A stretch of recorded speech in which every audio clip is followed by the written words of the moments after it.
This is Sunday evening, 8:30 p.m. Indian Standard Time, and here we are live on all the platforms. We're live on LinkedIn, Twitter, YouTube, Facebook. So a very, very warm welcome to all of you. Quickly join in. Sunday lives are something that I really, really look forward to. And those of you who are meeting me for the first time, I'm Aastha Tatia, your happiness coach. Work on workplace relations is all about uh, getting deep down into aspects of your workplace relationships, which are directly or indirectly impacting your workplace relationships. And essentially, they revolve around your relationship with yourself. So, those aspects which we can pick up, work on, they will impact your relationship with yourself and therefore will manifest in the relationships outside at your workplace. Yes. So, a very warm welcome, all of you. Hello, Devendra Sharma. Thank you so much for joining in.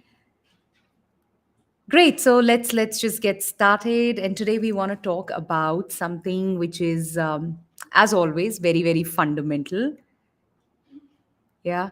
And do you try to remember everything at work? Now, looks sounds very, very fundamental, very simple, quite self explanatory. But the reason why I'm talking about this is, again, from my experience with some of the leaders very, very recently, I thought this is very basic, but I think quite often we miss out on this one thing. And I just want to delve into different aspects of this one topic, which is you trying to use your brain to remember things. And while we are talking in the workplace context, but you can actually extend it to your personal life or elsewhere as well, right? So, do you try to remember everything at work? And that's a question that you need to ask yourself. Are you doing that?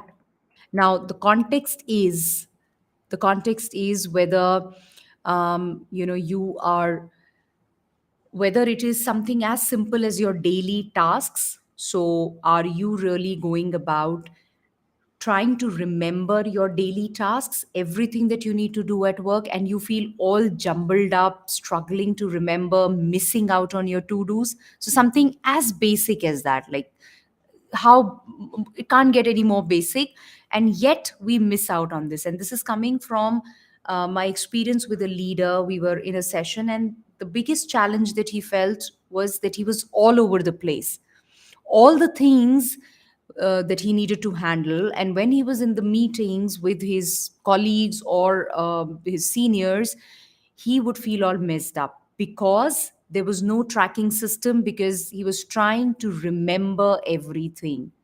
So the question you need to ask yourself is, how often do I try and do that? Okay, this is something important. I'll remember to do this. I'll remember and I'll do this next week. And then there are big things that you miss out on, or there are certain things which are pending from a long long time because you rely on your brain to remember everything. Does it happen with you? So let me know in the chat box, those of you who are here, let me know what is happening with you in your life. Don't look at this, don't listen to this from a conceptual perspective, but is it something which is really happening? Now that's where, you know um, one is where it's impacting your daily life. The other is also, the other aspect which I will touch upon a little later is also having people as part of your team who you want to delegate things to, but the question is how efficient they are, how effective they are, and what's missing on that front. So one is you struggling to remember things, and two is you having team members who miss out on things. So both these things are what I want to touch upon today. Now the first part of it, which is I'm trying to remember, a very fundamental thing is, do not use your brain to remember things. Do not use your brain to remember things. Use your brain only for thinking, for analyzing, for processing information. That's what your brain is required for. You have a limited bandwidth. If all your energy goes into trying to remember things, So, one, you've spent your energy in trying to remember. Two, it doesn't happen because your brain quickly takes you back to, oh, this is not working. The routine work. The brain is designed to do what? To survive. The brain is designed to do what? To see what is missing, what's not happening, what is not right, what is a threat, what is negative. That's what your brain is designed to do, right? So if you rely on this brain is the one which is playing the monkey, which is jumping from here to there. And there is something critical, you have a meeting next week, or you want to talk to this one person for a possible collaboration, or you want to have a team meeting, and what you're doing, okay, I'll remember and I'm going to schedule it tomorrow. Doesn't work. One, because that's not what your brain uh, tends to do. It will never come back and tell you, hey, you were supposed to do this. And two, that's an extra baggage, that's an extra load that you are carrying, where you could ease it off. So all the bandwidth which is going in remembering, how could you release that bandwidth? By creating structures. By creating structures or systems or processes, so that that which you need to remember, you can have things around which will remind you. You're not relying on this brain, you're not utilizing this brain. For example, if you have to your Google Calendar, now that's a structure. It's a system where if everything is put on your calendar, the smallest meeting, the smallest task that you have to do, if you put it on your calendar, you use your different color codings, that's a structure for you. Then you don't have to think, or you don't have to remember, okay, what is it that I need to remember? So all you do is you pick up your calendar, you speaking to somebody, and you say, okay, let's meet the next week. And quickly you open your calendar and you say, okay, do I call you on Monday and we fix up the meeting? Yes. The other person says, yes, let's speak on Monday morning and we'll do that. So quickly you open your calendar, Monday morning, 10:30 a.m., you put a quick reminder there or a note there, call Mr. So and so to fix up the meeting. Now you don't have to even bother 1% to remember that. And two, you are keeping your word. You tell the other person, and 10:30, bang, you make a call. Hey, we were supposed to speak, let's fix up the meeting, so you don't forget anything. So that's one structure. Now some of you may be comfortable with it, some of you are absolutely not a calendar person. Okay, so in that case you could probably have, let's say, your sticky notes. So suppose you want to have a meeting, a very very important thing which you've been procrastinating, which is getting scheduled and rescheduled, and you say, okay, tomorrow I'm going to follow up on this. How will you remember to follow up? What time are you going to follow up? So you agree with the other person, okay, let's connect tomorrow at 5 p.m. on this, or can I call you tomorrow at 5 p.m. to check whether we are going to do this or not? And the other person says, yes, okay, let's connect at 5 p.m. You quickly take a sticky note and you put there, call Mr. So and so at 5 p.m. on this date. And you put that sticky note on your laptop or on your workstation. That's another structure. Or maybe you have your colleague or your assistant who keeps a track for you. Now that's also a structure for you, that you are not remembering, you are not using your bandwidth, but you are using somebody else to do that for you. The idea is, how much of your mental bandwidth can you free up? Because if you're trying to remember everything, you cannot practically do that. Then you have only limited energy and limited bandwidth which you are using to, oh god, what is remaining, oh I missed this again. And then that has an impact. You're messed up, you have things which are going haywire, they're not happening. And the energy that you would actually want to spend on thinking, creating, strategizing, doing things which are more high stake for you, that energy actually goes into something as basic as remembering, and that doesn't happen. So the point that I'm trying to make, if you are trying to remember everything, stop it. Just stop it right now, from now on, and have your structures in place. Hi, Mukta. Welcome. Thank you. Thank you for joining in. Yeah. So quickly have your, yeah, sure, Devinder. I get that. Yes. Always happy to connect. So please bring in your structures in place. and just get going. That's important. The other thing which is equally important, if you have people, let's say you are a leader. As a leader, this is very important. If you have a team who is handling certain things for you, right, it is equally important to have people who are reliable structures. Now, by no means I am undermining the importance or the role that people are playing, but what I'm trying to say here is you are very, very conscious and intentional in getting the right people for your team, right?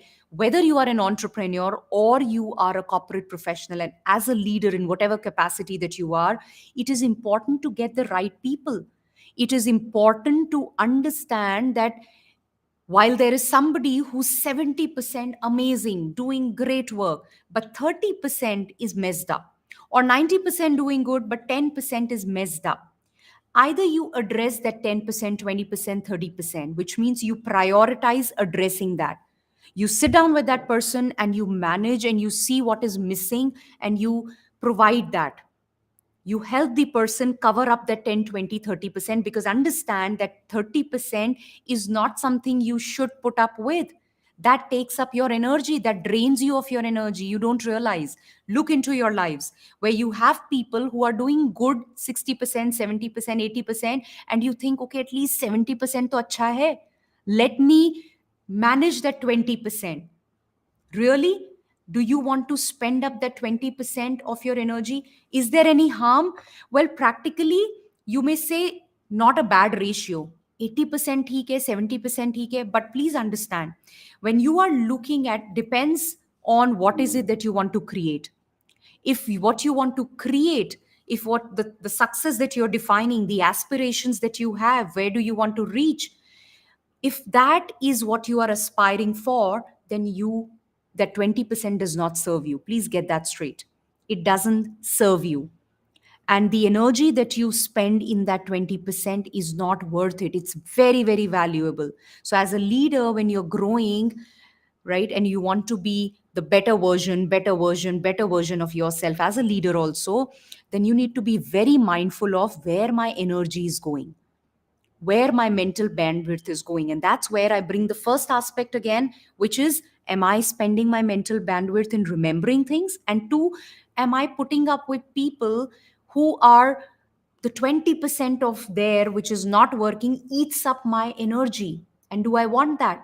And when you put up with that 20%, you're sending out a message, it's okay. It's okay.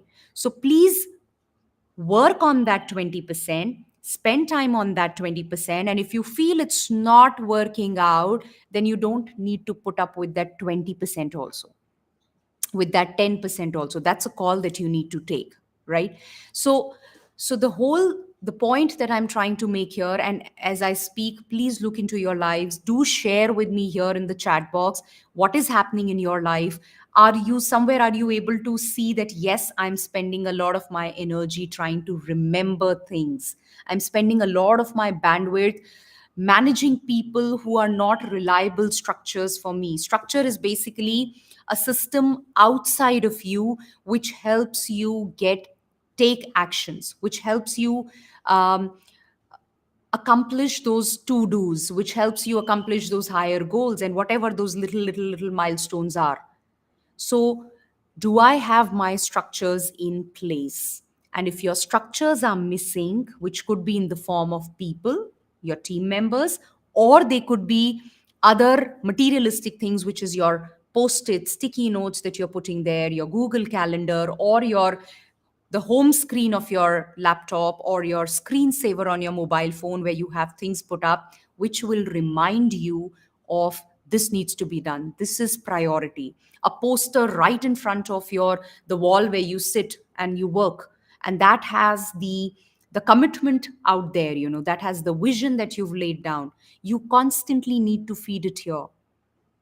It will not come up on its own, because you get so busy doing your everyday stuff that that bigger vision that you've created for yourself and your team, it just vanishes, fizzles out.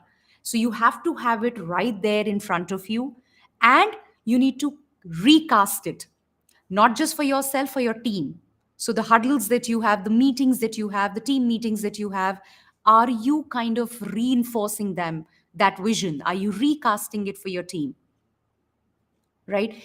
Everything that you repeat, everything that you do again and again on paper in front of you, don't expect your team to remember, and don't reprimand them for, hey, we spoke about the vision, you don't remember? What are we working towards? We decided on this thing, you don't remember? If you don't have structures, your team doesn't have structures, and all of you are trying to remember things, it's not going to work out. And that starts right from your daily tasks to something as important, critical, and big as your vision. Everything needs you to have it right in front of you, visible outside of you, in front of you, for you to remember, for you to recall and reinforce it. Otherwise, good, you'll feel nice, you've discussed something and you're like, yay, we have a vision which is powerful, but it's gone before you know it's gone, and you're again operating from survival. It just becomes very, very routine, very, very mundane, and it's all gone. Yep. So I think that's pretty much what I wanted to bring forth here. Very simple, very basic, yet very, very, very critical. And why I'm sharing this? Um, Hi, Deepak. Okay, training the team is real challenge in any business. Okay, I'll come to that as well. But why I'm bringing this up, because very recently in a coaching session, this is something we were talking about, and couple of leaders, have had this, and only by bringing structure to their working, people have been able to, bring lot of certainty. People have been, they are now at the top of the game, rather than always feeling, oh, this has gone missing, this is missing, no answer for this, oh, this was supposed to be done and it's all gone. And while they had structure, the other important thing is they had structure. These leaders that I'm talking about, there was a diary, things were written down, but please understand, the structure has to be reliable. Just noting it down and I know it doesn't work for me because I never opened that diary, that's not a reliable structure. I've told it to a team member, and that team member is not responsible. He just misses out. He's put it on a paper and it's gone. He forgets to remind me. He's there to actually remind me and support me, so that we are right on track, but he misses out. Now, that's not a reliable structure. So rather than beating him, beating yourself, make a reliable structure. Get a person who is responsible. If diary doesn't work for you, have a calendar, have sticky note, whatever works for you, but create a reliable structure and then make it work for you. A structure is never powerful in itself. What you need to do is you need to make it powerful. Yep. So if you are picking up a diary, then get into the habit of maybe having a planner and then writing things in accordance with what you plan. So if you are on the 11th of September today and you know there's a meeting on the 15th, then you have a planner, you open 15th and you write down there 15th, I've got to connect with this person at this time, agenda this, as specific as it can get. Right? If calendar works for you, put there, make notes around it, do there. Right? Just to give you an example, for me, my life is completely in the calendar, Google Calendar. Smallest thing, right from what I need to do with my daughter to, if I have to go and drop her somewhere, to the meetings, to the coaching sessions, to any talk, to a might coaching sessions with my coach, with my mentor, everything is on my calendar, so I don't miss out. There are no overlaps. I know how my day looks like, helps me plan better, and I'm not stressing my brain to remember things. I don't want to use 1%, 0.01% of my mental bandwidth in remembering things. Why should I do that when I can have my structures? So, all my mental bandwidth, my energy only goes into creation. And that's the big part for me. The other things, as much as they can be the deal breaker, I want to have a structure there. That's it. So look into your systems, how much of an impact it is, you need to first see how it is impacting me and what can I possibly do there. Get your structures in place, bring in your structures, right? I'll be happy if you want to message me, let me know what's happening at your end. What did you see? Um, how is your daily work getting impacted because you're trying to remember and you don't have structures there? And what are you now going to do differently? Don't overwhelm yourself with thousand things, but start with one thing. What could be that one structure you want to introduce? A structure which is outside of you, which is visible to you, which is a reliable structure, not relying on this. मैं याद रख लूंगा, I will remember. Doesn't happen, won't work. Okay, so have a physical structure, and yes, and do let me know, because like I always say, I'll repeat it again, unless you take action, this is of no good, won't serve you. So take action. Yep. Create a structure, share it with me, and I'll be happy to, share my inputs, or if any discussion that you want to have, very, very happy to do that. Send out a message to me on any of these platforms. If you're on Facebook, if you're on Twitter, if you're on LinkedIn, or those of you who are watching me from the private community. So now we are, live in the community as well. So wherever you are, send out that message, and I'll be happy to help. Yep. I hope this was meaningful. Those of you who are here live, thank you so much for staying on. Let me know what's been your takeaway from today's session. Let me know that one takeaway. What are you walking away with? And what is it that you're going to do? Implementation. Yes, I'll be happy to hear that. And do join me every Sunday evening. We meet live at 8:30 p.m. Indian Standard Time in the same show, Work on Workplace Relations with Aastha. The agenda is very simple. We pick up aspects which are impacting you on a daily basis, and we see how to go deeper, take it to the next level, so that you have a more powerful relationship with yourself. This, because see, I just took it at an action level, but this has a deeper impact. It impacts you mentally. When you're all over the place, it's a ripple effect. Yeah, so it impacts you because it takes away your peace of mind. You're messed up, you miss out on things. It impacts your team, the energy of your boss, your manager, and all of that. So spreads. Yeah, and you're firefighting, you are busy managing stuff where you can spend all that energy in creation. Yep. Great. So see you all. Lots of love to all of you, lots of happiness to all of you. Have a great week ahead, a lot of action there, and I'm going to see you next Sunday. Take care. Bye bye.